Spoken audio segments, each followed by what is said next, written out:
When I asked about the wedding, my son replied, "Oh, that. Yeah, we already did it. It was an intimate ceremony. Only 200 people. I thought you knew." Days later, he called me, furious. "Mom, I'm making a fool of myself at the store. The cards won't go through." I replied, "I thought you knew. I'm glad to have you here. Follow my story to the end and comment from which city you're watching me. That way I can see how far my story has reached. I'm Grace. I'm 64 years old, and I thought I knew my son. For 40 years, Ethan was my entire world. His father left us when he was just 4 years old, and from then on, it was just him and me against the world. I worked double shifts as a nurse. I skipped meals so he could have the best. I sold my jewelry to pay for his college. Every sacrifice made sense because it was for him, my only son. On Tuesday morning, I was at the grocery store when I ran into Carol, my lifelong neighbor. Her eyes sparkled with that look people get when they're about to share exciting news. "Grace, Ethan's wedding was just beautiful," she exclaimed, grabbing my arm with enthusiasm. My shopping cart stopped dead. The air left my lungs as if someone had punched me in the chest. "The wedding?" I murmured, feeling the words come out garbled from my mouth. Carol looked at me strangely, her smile beginning to fade. "Yes, last Saturday.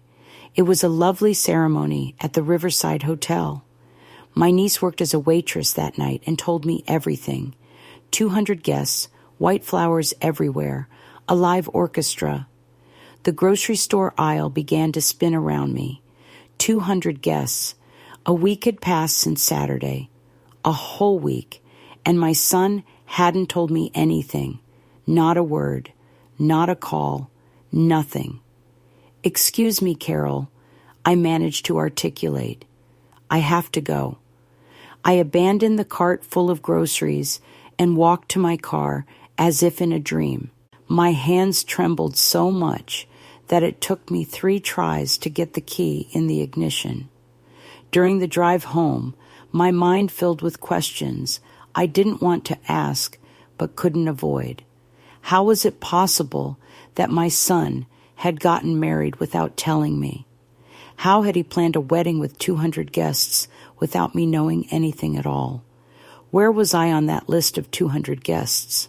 I got home and sat in the car for 20 minutes, staring at the house I had remortgaged 3 times to help Ethan with his studies, with his first apartment, with the down payment on his house, the same house where he had grown up, where we had spent Christmases, birthdays, where I had patched up every scraped knee and celebrated every achievement. Finally, I gathered the courage to call him. The phone rang 4 times before he answered. "Hey, Mom." His voice sounded casual, as if it were any other normal day. "Ethan." My voice came out more broken than I wanted. "Is there something you want to tell me?" There was a pause that lasted far too long. About what? My heart sank even further. He knew exactly what I was talking about, but he was going to make me ask directly. He was going to make me go through the complete humiliation. "About your wedding."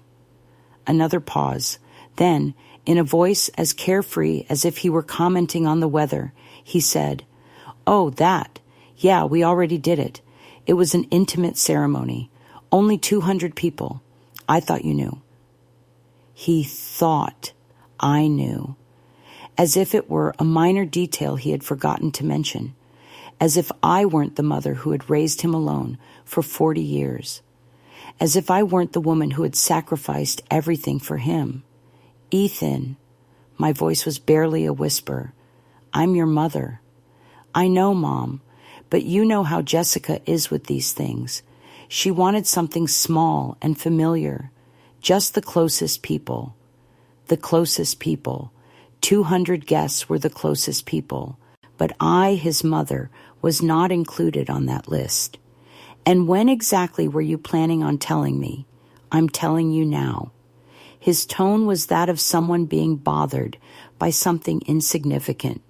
There was no apology in his voice, no shame, no acknowledgement of what he had done.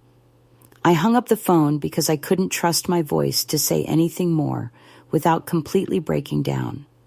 I sat in my living room, in the same chair where I had rocked him as a baby, where I had read him stories as a child, where we had watched movies as a teenager. Photos of Ethan covered every available surface. Ethan graduating from high school, Ethan at his college graduation, Ethan at his first job. Ethan. Where were the pictures of me? When had I ceased to exist in my own home? That night, I couldn't sleep. I lay awake, remembering every sacrifice I had made. The weekend job I had taken to pay for the piano lessons. He quit after 3 months. The vacations I never took because that money went to his school expenses. The dates I turned down because he always needed something. I remembered when he was 8 and told me I was the best mom in the world. I remembered when he was 18 and promised he would always take care of me. I remembered when he was 25 and told me he would never make an important decision without consulting me. And now, at 40, he had gotten married without even telling me. The next morning, I woke up with swollen eyes, but with something different in my chest. It wasn't just sadness. It was something colder, clearer.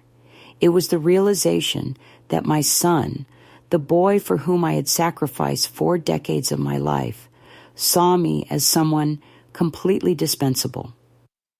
The following days, I felt like a detective investigating my own life. I started reviewing the bank statements, something I had never done carefully because I always trusted Ethan. What I found left me breathless. In the last 5 years, I had transferred a total of $137,000 to Ethan, $137,000 that I had saved by working double shifts, denying myself small luxuries, living frugally so he could have a comfortable life. I called the bank and asked for a detailed breakdown. $3,000 in January of last year for a dental emergency, $5,000 in March for car repairs, $8,000 in June for mortgage trouble. Every month there was something. Every month there was a crisis that only Mom's money could solve. But what really broke my heart was realizing that the transfers had increased considerably since Jessica came into his life 3 years ago. Before her, Ethan would ask for help occasionally. With her on the scene, emergencies had become a monthly routine. I decided to call my sister Rose, who lives in the same neighborhood as Ethan. Rose has always been direct, sometimes brutally honest. "Rose," I said after exchanging greetings, "did you know about Ethan's wedding tomorrow?" There was an awkward silence. Hincha Grace. "Did you know?" "Yes," she finally admitted, "but I thought you had decided not to go. Ethan said you had other plans." My stomach clenched. "Ethan said that?" "Yes, he said you had decided to take a cruise that weekend, that they had discussed dates, but you had insisted on keeping your trip." A cruise. I hadn't taken a real vacation in 15 years. I, who had canceled a trip to see my cousin in Phoenix last year because Ethan needed money for the down payment on his new car. "Rose, I never planned any cruise. I never knew about the wedding." The silence on the other end of the phone was deafening. "Oh my God, Grace, are you telling me he lied to you and lied to us?" "It seems so. But at the wedding he seemed so calm when someone asked about you. He said you were enjoying your trip so much that you had sent him pictures of the ship." Pictures of the ship. My son had invented a complete story about my absence, so elaborate that he had even mentioned fake photos. That afternoon, I decided to do something I had never done before. Drive to Ethan's work without telling him. He managed an insurance branch downtown. I wanted to see him face to face. I wanted to see if I could detect the lie in his eyes. I found him in his office, talking on the phone, gesturing animatedly. Through the glass window, I could see how he smiled, how he looked relaxed and prosperous in his well-tailored suit. His desk had a new photo. Him and Jessica at what was obviously their wedding. She wore an elaborate white dress. He, a flawless tuxedo. They looked happy, triumphant, complete. There was no picture of me in his office, not a single one. I waited until he finished the call and knocked on the door. His expression changed immediately when he saw me. "Mom, what are you doing here?" "I came to see you. Is it a crime for a mother to visit her son?" He stood up nervously, closing the door behind me. "Of course not. It's just that I'm very busy today." I sat in the chair in front of his desk without being offered. "Ethan, we need to talk about the wedding." He sighed, as if I were a capricious child throwing a tantrum. "Mom, we already talked about that. It's over. We can't change anything now." "Why did you tell Rose I had decided to go on a cruise?" His face turned pale. For the first time in days, I saw something resembling guilt in his eyes. Well, it was easier to explain it that way. Easier than telling the truth? What truth, Ethan? That you decided to get married without telling your mother? That you planned a wedding for 200 guests but couldn't find room for the woman who raised you alone? It's not that simple, Mom. Then explain it to me. Make it simple for me. Ethan sat down, avoiding my gaze. Jessica wanted a specific kind of wedding. She has very clear ideas about these things. And my ideas don't matter? My presence doesn't matter? Of course it matters, but Jessica matters more. He didn't answer, which was an answer in itself. Ethan, in the last 5 years, I've given you over $130,000. Do you know how many extra shifts I worked to save that money? Do you know how many times I ate beans and rice so I could send you those checks? Mom, you don't have to exaggerate. Exaggerate, my voice rose.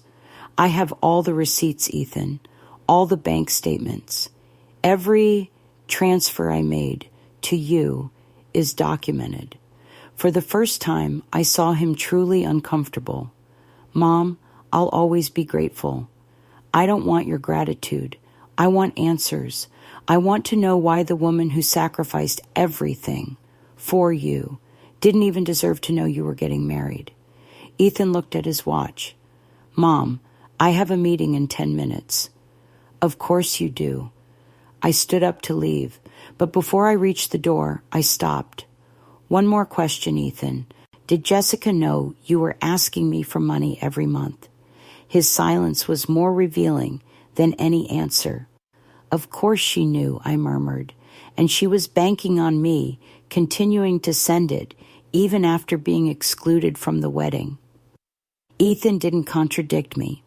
I drove home with trembling hands, but for the first time in weeks, my mind was completely clear. The woman who had raised Ethan, who had sacrificed everything for him, had been systematically erased from his life. And the worst part was that it had been a gradual process, so subtle that I hadn't noticed until it was too late. But maybe it wasn't too late to get my dignity back. Exactly 11 days passed since my visit to Ethan's office when my phone rang at 10:30 on a Friday morning. It was him, but his voice sounded completely different, hysterical, desperate, full of panic. Mom, you have to help me right now. There was no greeting, no casual tone like he had used when he told me about the wedding. This was pure terror. What's wrong, Ethan? I'm at Target with Jessica, buying stuff for the new house, and the cards won't go through. None of them. People are staring at me, Mom. There's a line of people behind us waiting, and the cashier keeps trying, and the cards keep getting declined. I could hear the murmur of voices in the background, the constant beep of the machine rejecting the cards. I could perfectly imagine the scene. My 40-year-old son standing at the checkout counter with a cart full of expensive things he couldn't afford, while strangers watched him with a mixture of pity and irritation. "Did you check your account balances?" I asked, although I already knew the answer. Of course I checked. Well, Jessica checked. It says we should have enough money, but something is wrong with the banking system. You have to call your bank and transfer money to me right now. His bank, our bank. For years, it had been our bank because I was the one who handled the financial emergencies. I was the solution to all his money problems. "Ethan," I said slowly, "how much money do you need?" $800. It's just a small purchase, basic things for the house, towels, sheets, some small appliances, things we urgently need. $800 for basic things. The same man who had excluded me from his wedding was asking me for $800 to buy towels. "Mom, are you there? I need you to make the transfer now." People are staring at me, and Jessica is super embarrassed. I could hear Jessica's voice in the background, sharp and annoyed, saying something about how mortifying the whole situation was. The same Jessica who had orchestrated my exclusion from the wedding was now mortified because the credit cards didn't work. "You know what, Ethan?" I said, feeling a strange calm wash over me. "I thought you knew." "What? Knew what?" "Mom, this is no time for games. I'm being embarrassed here. I thought you knew that I closed all the joint accounts a week ago." The silence on the other end of the phone was so deep that for a moment I thought the call had been disconnected. Then I heard his breathing, fast and shallow. "What?" His voice was barely a whisper. "I closed the joint accounts, canceled the additional cards you had in my name, and removed your access to my emergency savings account. I thought you knew." "You can't do that." "Of course I can. They're my accounts, Ethan. They were always my accounts." I could hear Jessica asking what was going on, her voice getting sharper and more desperate. Ethan was whispering something to her, probably trying to explain the situation without the whole store finding out. "Mom," his voice now had a pleading tone I hadn't heard since he was a child. "We can't discuss this over the phone. Come here, please. Or better yet, just make the transfer now and we'll talk later." "No." "What do you mean, no?" "I mean no, Ethan.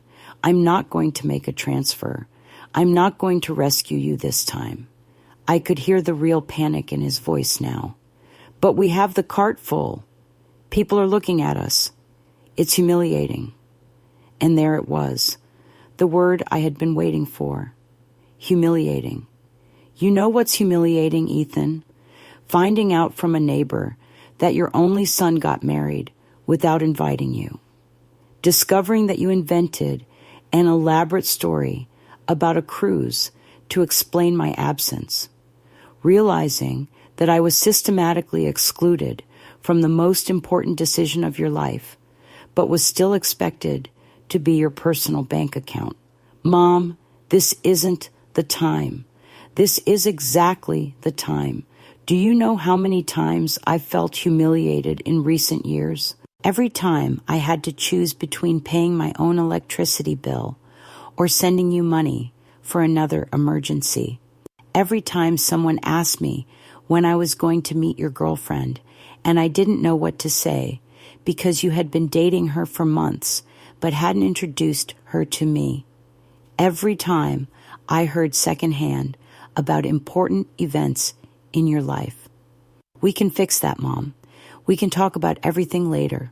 But right now, you need exactly what I've needed for years. A little dignity. Ethan was starting to cry. I could hear it in his voice, that break I remembered from when he was little and didn't get his way. Please, Mom, just this one more time. No, Ethan, there is no one more time. So, what am I supposed to do? Leave the whole cart here and run out? You're supposed to do what I've done for 40 years. Find a solution without depending on someone else. I could hear Jessica speaking louder now, clearly upset. I could make out the words ridiculous and his own mother before Ethan moved the phone away from her. Mom, Jessica says this is ridiculous. She says it's natural for children to turn to their parents when they need help. Really? And when exactly did you turn to me for help with wedding planning? When did you ask me for advice on marriage? When did you include me in any important decision? The only time you turn to me is when you need money. That's not true. Ethan, in the last 5 years, you have called me exactly 32 times. I checked my phone history. 32 calls in 5 years. Do you know what every single one of those calls was for? To ask me for money. Not once did you call just to see how I was. The silence on the other end confirmed that he knew I was right. Mom, his voice was small now. What do you want me to do? I want you to learn what it means to be an independent adult. I want you to feel what it's like to solve your own problems. And I want you to understand that actions have consequences. You're punishing me. I'm freeing you, Ethan, and I'm freeing myself. I hung up the phone and sat in silence for several minutes. For the first time in years, I didn't feel that familiar pang of anxiety when Ethan had a problem. I didn't feel the urgent need to fix things for him. Instead, I felt something I had forgotten existed. Peace. My phone started ringing immediately after. Ethan, again. I let it go to voicemail. It rang 4 more times in the next 20 minutes. Each time, I let it go to voicemail.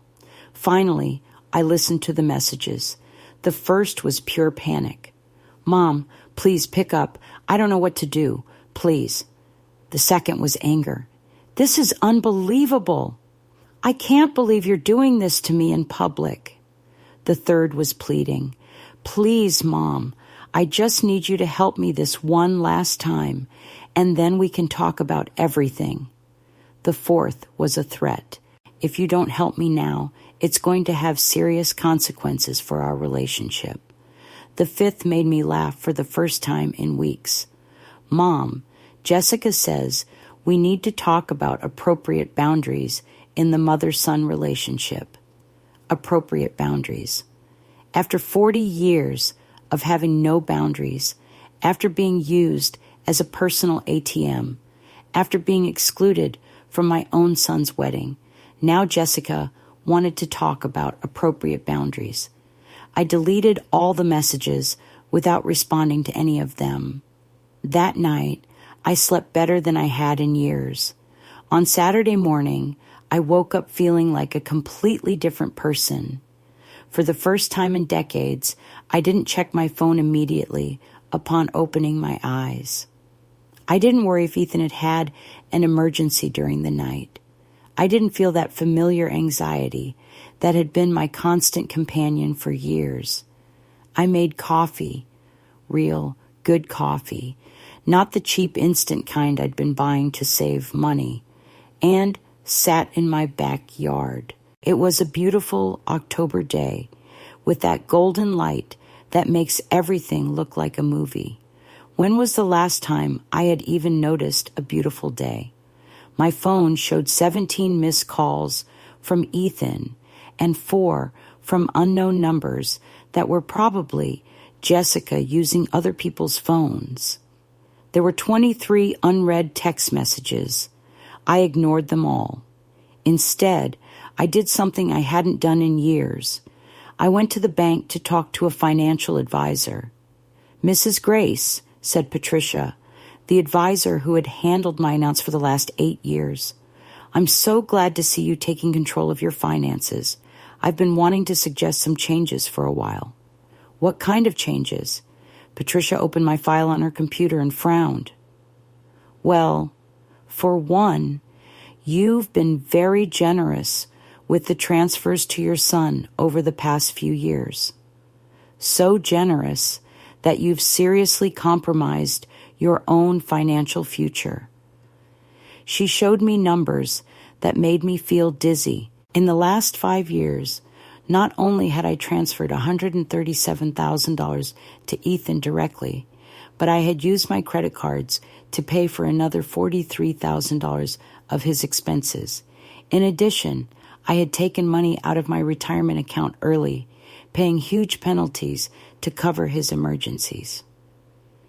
"Mrs. Grace, at this rate, you won't have enough money for your own retirement. Your savings are dangerously low for someone your age." I felt like I was being shown an X-ray of my own broken bones. "What do you recommend?" "First, we need to consolidate your debts. You have balances on 5 different credit cards. Second, we need to create a strict budget so you can rebuild your savings. And third," she looked at me with understanding in her eyes, "you need to maintain those boundaries you've set with your son." I signed all the necessary papers to consolidate my debts and establish an aggressive savings plan.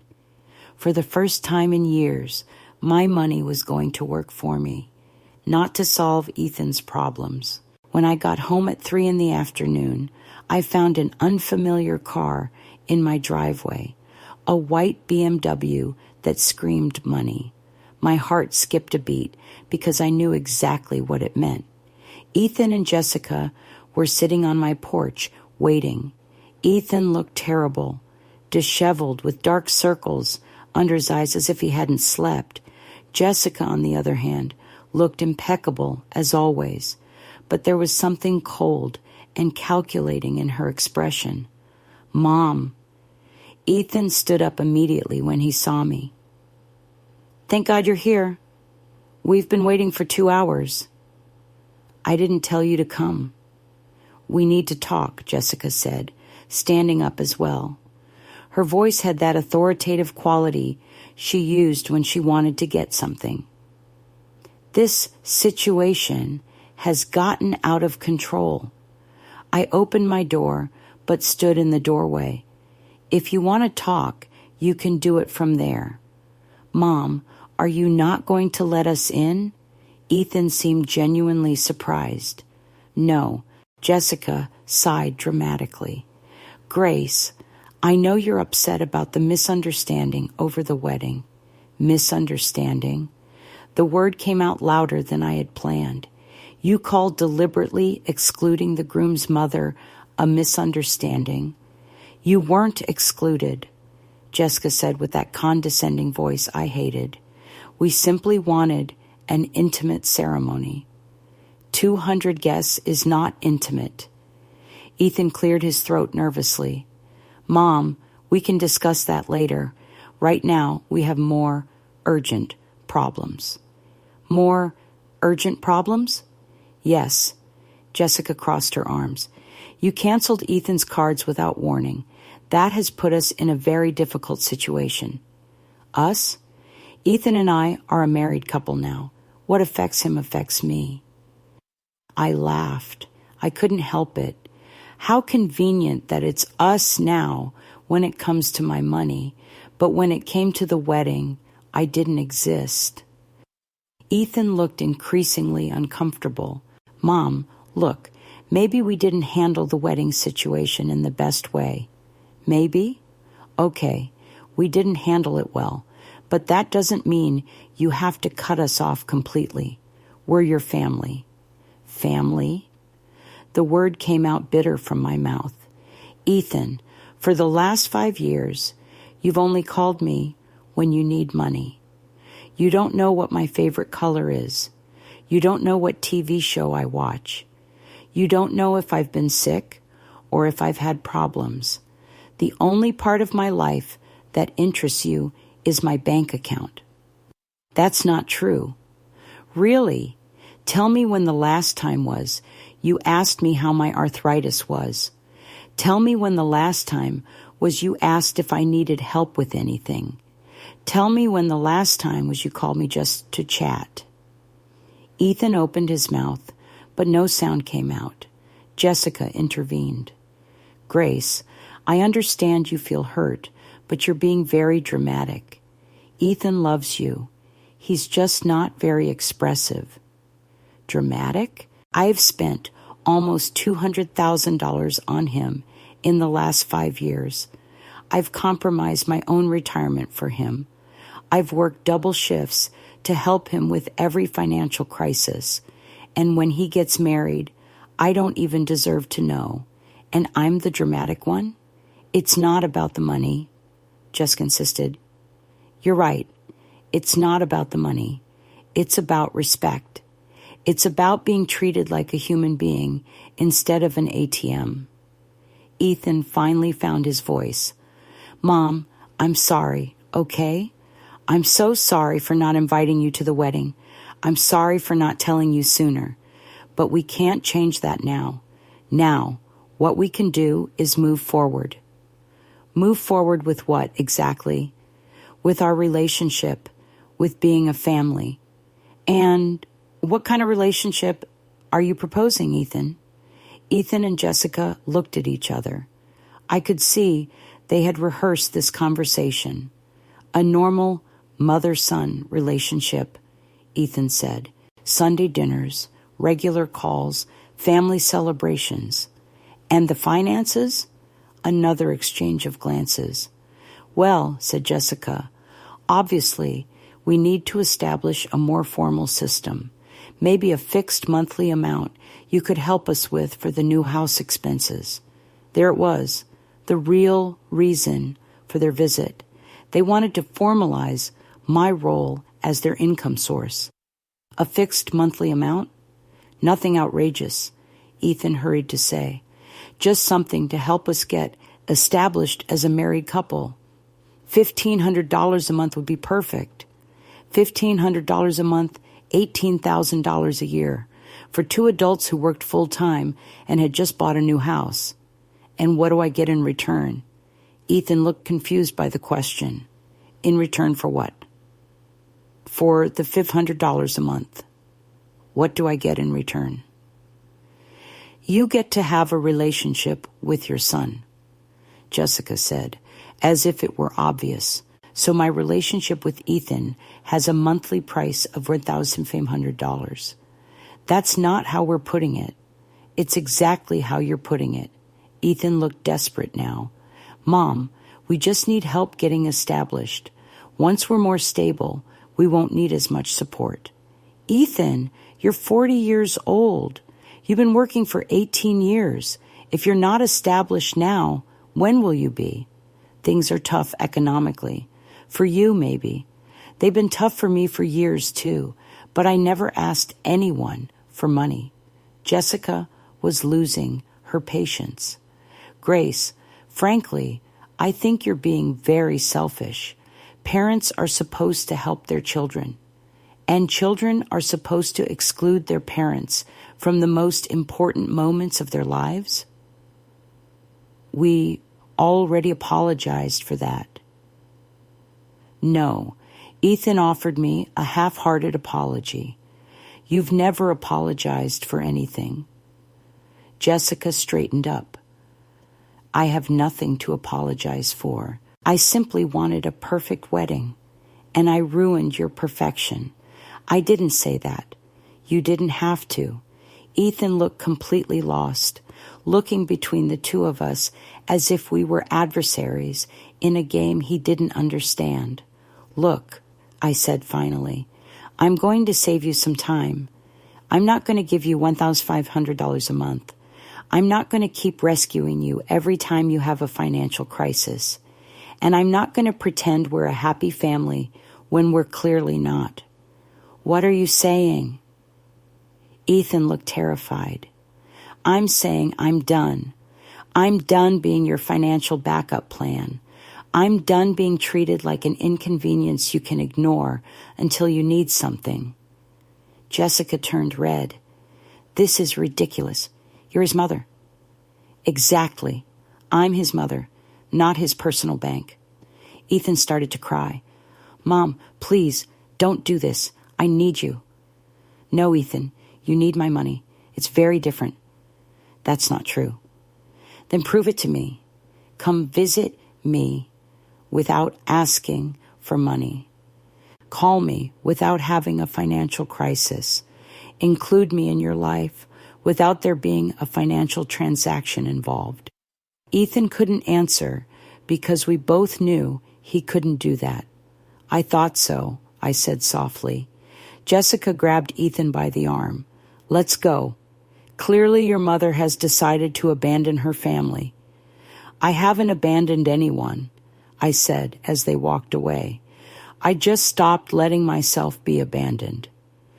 The next 3 weeks passed in a strange but peaceful silence. For the first time in years, my phone wasn't constantly ringing with Ethan's emergencies. There were no desperate text messages at midnight, no calls interrupting my favorite TV show. It was as if I had gotten my own life back. I used that time to do things I had forgotten I liked.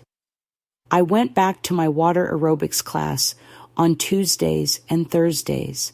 I started reading novels again, something I hadn't done in years because I was always too stressed thinking about Ethan's problems. I even started considering adopting a cat, something I had wanted to do since I retired, but never allowed myself because what if Ethan needed me to watch his kids someday?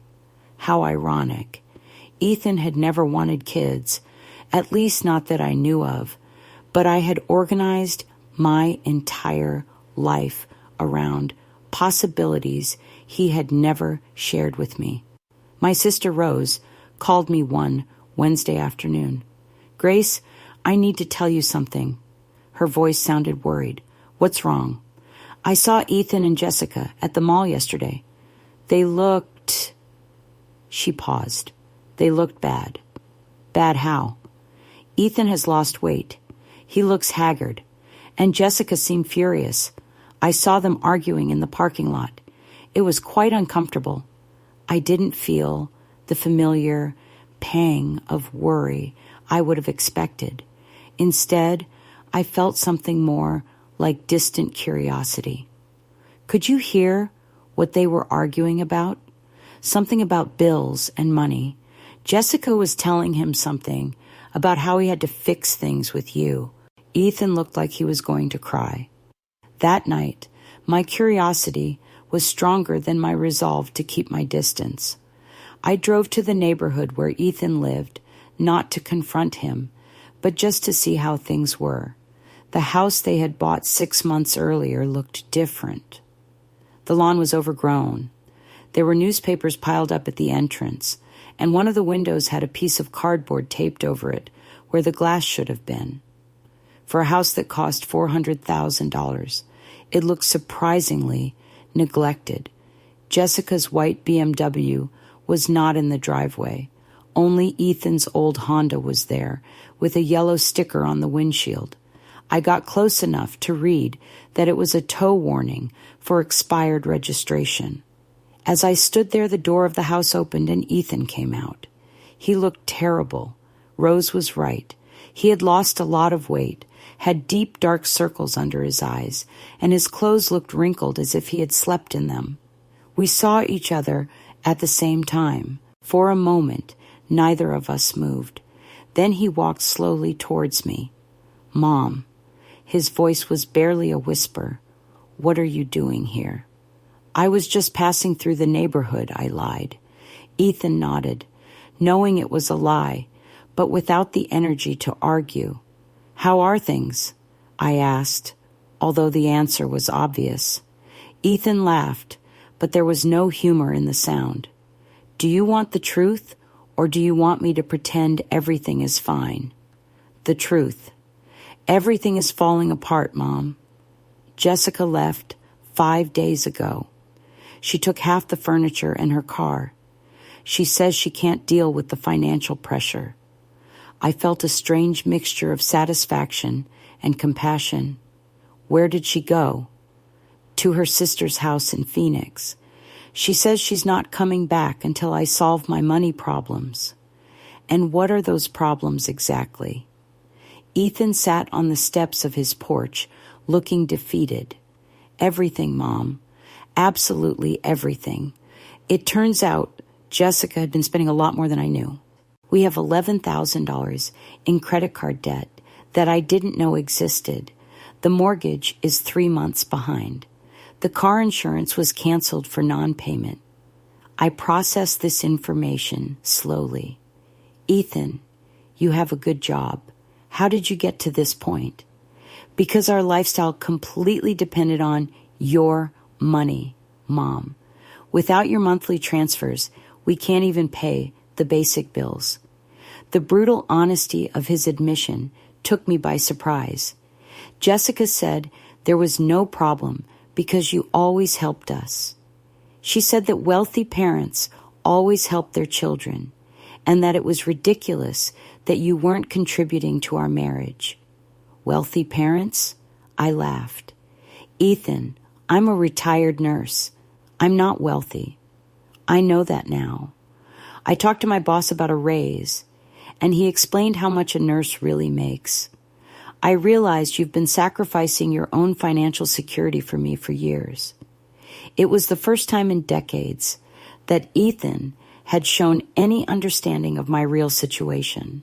And what are you going to do now? Ethan shrugged. Honestly, I don't know. I'm trying to sell some things to pay the most urgent bills. I already sold the new TV and the living room set we bought at Target that day. He laughed bitterly. Turns out those things we urgently needed were pretty easy to sell. Have you thought about getting a second job? Yes, I've already put in applications at 3 places. But Mom, it's really hard. I'm 40 years old, and I've never had to really struggle financially because you were always there. And how does that feel? Ethan looked at me with tear-filled eyes. It feels horrible. It feels like I've been living in a bubble my whole life, and now the bubble has burst. For the first time in months, I felt a bit of genuine compassion for him. Ethan, I said softly, do you understand why I did what I did? He nodded slowly. Yes, and I understand why I didn't invite you to the wedding. It was unforgivable. It wasn't just the wedding. It was everything. The way you treated me. The way I only existed for you when you needed money. I know. Ethan wiped his eyes with his sleeve.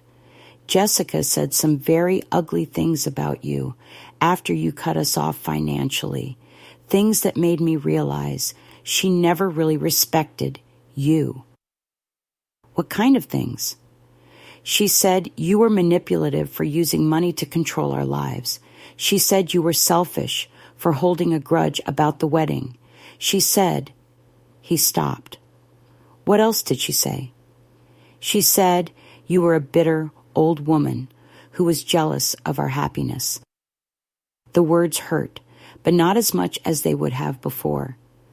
And what did you say when she said that? Ethan lowered his head. I didn't say anything, Mom.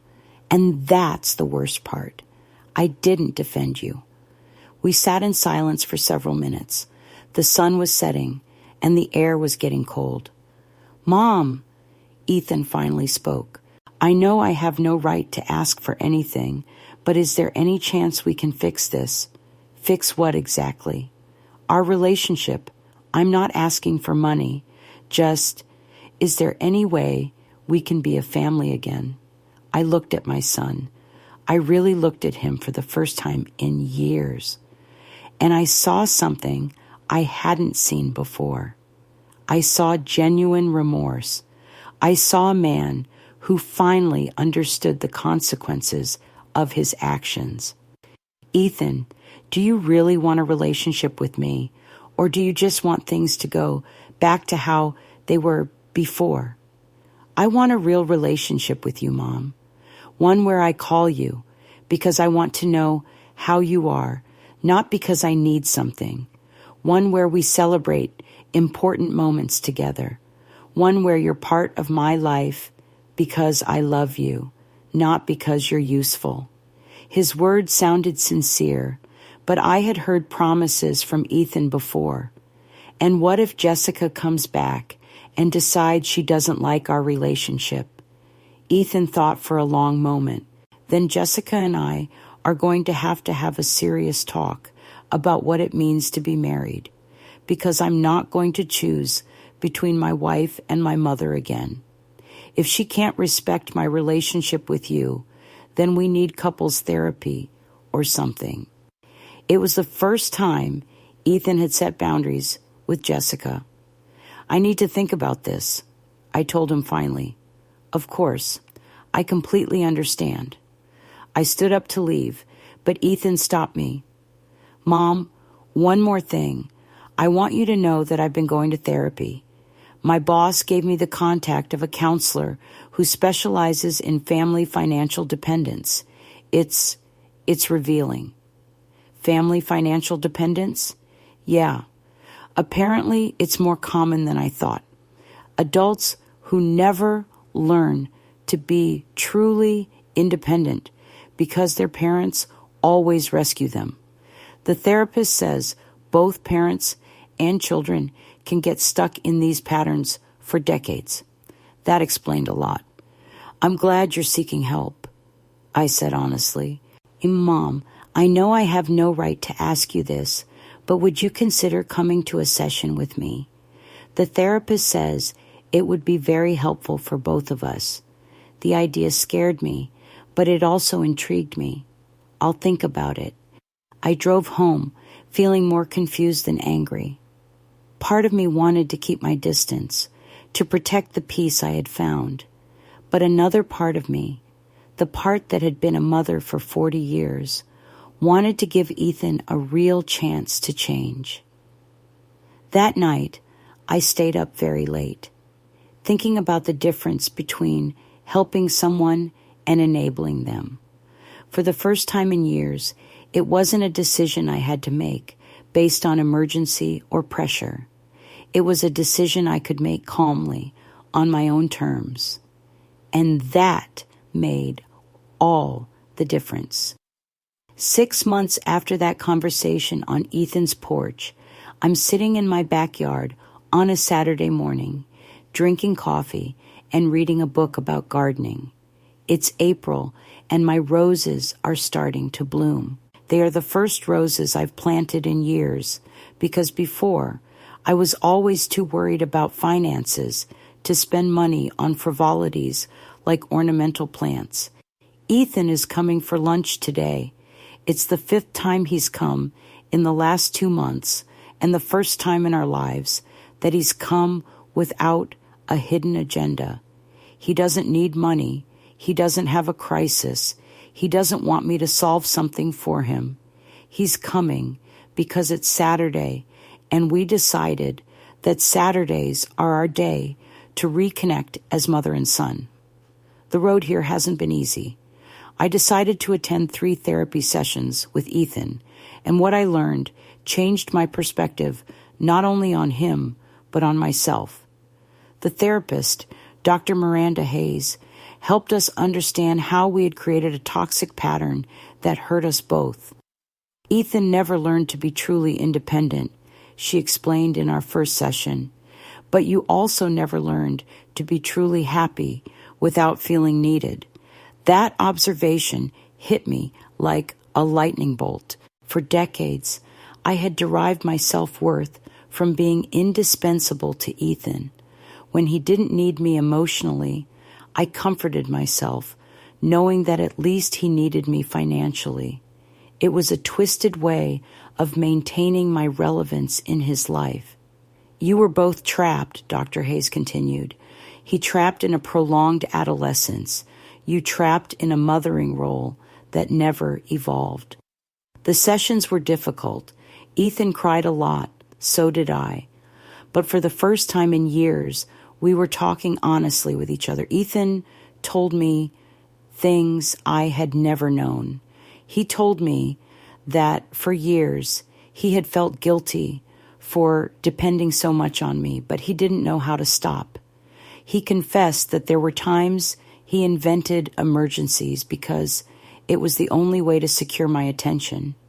He admitted that Jessica had been very manipulative from the beginning, but he had allowed it because it was easier than taking real responsibility for his life. I told him things I'd never admitted out loud. I told him I had sacrificed so much for him that I had lost my own identity. I explained that his constant crises made me feel important, even when they stressed me out. I admitted that part of me had enjoyed being indispensable because it gave me power in our relationship. You both need to learn to have a relationship based on mutual love, not mutual need, said Dr. Hayes. After the therapy sessions, Ethan and I established new rules for our relationship. No money, ever. If he had a real financial emergency, he could tell me about it as he would a friend, but I was not going to rescue him. He had to find his own solutions. We also agreed that I had a right to my own life. I didn't have to be available to him 24 hours a day. I didn't have to cancel my plans to solve his problems. And he had to show genuine interest in my life, not just show up when he needed something. The first few months were tough. Ethan had to file for bankruptcy to handle the debts he had accumulated. He lost the house and had to move into a small apartment. He got a second job on weekends to make ends meet. There were times when he called me crying, not asking for money, but just needing emotional support as he navigated real adult life for the first time. Those moments were the hardest for me. Every maternal instinct screamed at me to rescue him, to make a quick transfer to alleviate his suffering. But Dr. Hayes had warned me about this. Real love sometimes means letting people learn from their mistakes, she had told me. Rescuing him now would be robbing you of the chance to have a truly adult son and robbing him of the chance to develop real strength. So I resisted. Instead of sending money, I sent home-cooked meals. Instead of paying his bills, I offered advice on budgeting. Instead of solving his problems, I lent him my ear so he could think out loud about solutions. Jessica never came back. Ethan told me 2 months ago that she had filed for divorce. Apparently, she had met someone else in Phoenix, someone with better financial prospects. Ethan was sad, but not devastated. I think part of me knew she never really loved me, he told me. She loved me for what I could give her, not for who I was. It was a lesson he'd had to learn the hard way, but one he had finally learned. My doorbell ringing pulls me out of my memories. Ethan arrives at exactly noon, as he always does now. Punctuality is one of the many new things he has developed since he had to start managing his own life. "Hi, Mom," he says, giving me a real hug, not one of those quick, distracted hugs he used to give. "How was your week?" "Very good," I tell him. And it really was. I finished the book you recommended, planted new tomatoes in the garden, and went to the movies with Rose on Wednesday. Ethan smiles. "I'm so glad to hear that. What movie did you see?" We talk about the movie as we prepare lunch together. It's something we had never done before, cooking together. Before, when Ethan came home, I would cook and he would wait to be served. Now he peels potatoes while I prepare the chicken, and we talk about our lives easily and naturally. How are things at work? I ask him. Really good, actually. My boss is considering me for a promotion. He says my attitude has improved a lot since I started therapy. Ethan now works only one job, but with more responsibility and better pay. He learned a budget, to save, and even started a small emergency fund. He feels proud of these achievements in a way he had never felt proud of the things I had bought him. And how's dating going? I ask with a mischievous smile. Ethan blushes a little. He has been dating a woman named Emily, whom he met in his support group for people in bankruptcy. She is also rebuilding her financial life after a difficult divorce. It's going well. Emily is different. She doesn't expect me to pay for everything when we go out. Sometimes she pays, sometimes I pay, sometimes we split the bill. It's nice to date someone who understands what it means to live on a budget. When am I going to meet her? Actually, Ethan looks nervous. I wanted to ask if we could invite her to dinner next Saturday, only if that's okay with you, of course. The difference is remarkable. Before, Ethan would have introduced me to his girlfriends whenever he decided, without consulting if I was ready or available. Now, he asks for my permission. He considers my feelings. He includes me in the decision. I would love to meet her, I say honestly. After lunch, Ethan insists on washing the dishes while I relax. It's another small but significant change. Before, he would have expected me to clean everything while he watched TV. Mom, he says as he dries the last plate, I want to thank you. For what? For not rescuing me. I know it was hard for you to see me struggle, but it was the best thing you could have ever done for me. His words fill me with a warmth I hadn't felt in years. Ethan, can I confess something? Of course. These last 6 months have been the happiest I've had in decades.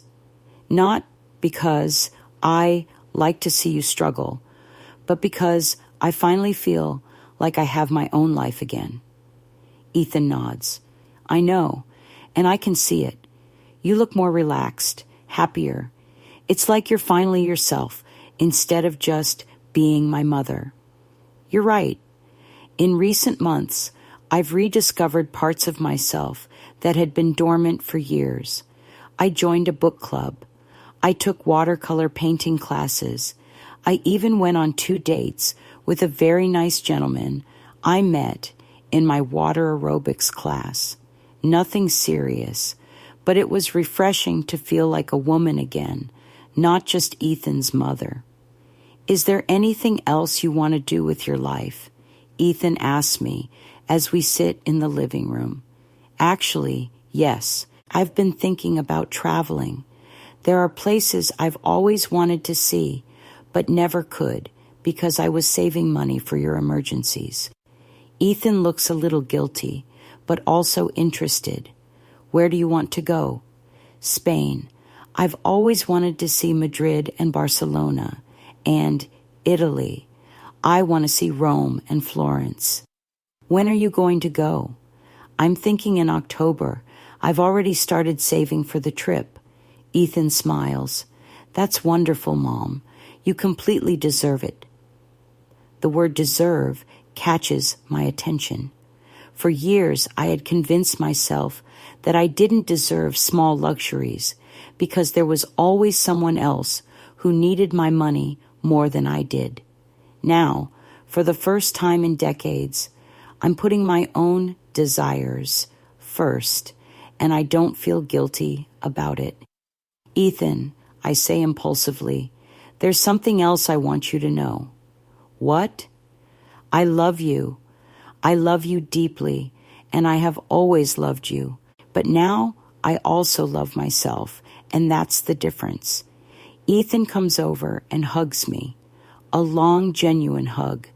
I love you too, Mom, and I'm proud of the brave woman you were when you decided to change our relationship. I know it wasn't easy. When Ethan leaves that afternoon, I don't feel the familiar anxiety about when I'll see him again or if he'll be okay. I know he'll be okay because he's learned to take care of himself.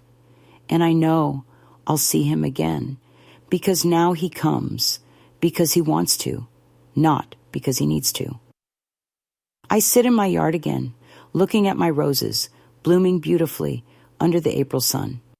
I am 64 years old, and for the first time in my adult life, I feel that the future is full of possibilities that are mine alone. My phone rings. It's Ethan.